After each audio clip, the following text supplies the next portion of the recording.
আসসালামু আলাইকুম। এইচএসসি 2026 পরীক্ষার জন্য আজকে আমরা সমাজকর্ম দ্বিতীয় পত্র সাজেশন নিয়ে তোমাদের সামনে উপস্থিত হয়েছি। দেখো, এখানে সৃজনশীল আসবে 11টি, 60টি অ্যান্সার দিতে হবে 70 এবং এমসিকিউ 30, টোটাল 100। তো আমাদের জানতে হবে কোন অধ্যায় থেকে কয়টি সৃজনশীল আসবে। 9টি অধ্যায় থেকে। তো প্রথমে আছে বাংলাদেশে মৌলিক মানবিক চাহিদা, এখান থেকে একটি সৃজনশীল আসবে। দ্বিতীয় অধ্যায় সমাজকর্মের শাখা, এখান থেকে একটি। তৃতীয় অধ্যায় সামাজিক সমস্যা সমাধানে, এখান থেকে দুটি।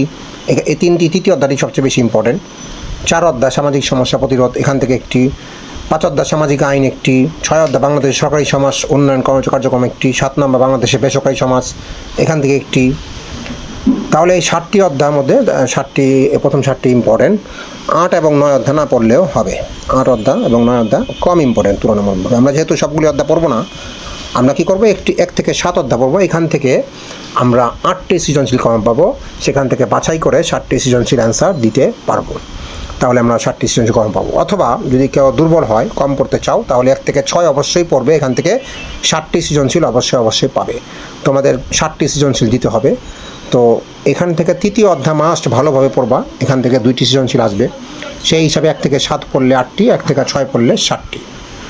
তো সমাজকর্ম দ্বিতীয় পত্র সাজেশন আজকে এ পর্যন্তই। পরবর্তী ভিডিওতে আমরা অন্য কোনো বিষয়ে সাজেশন নিয়ে তোমাদের সামনে উপস্থিত হব। সে পর্যন্ত ভালো থাকো, সুস্থ থাকো। ধন্যবাদ।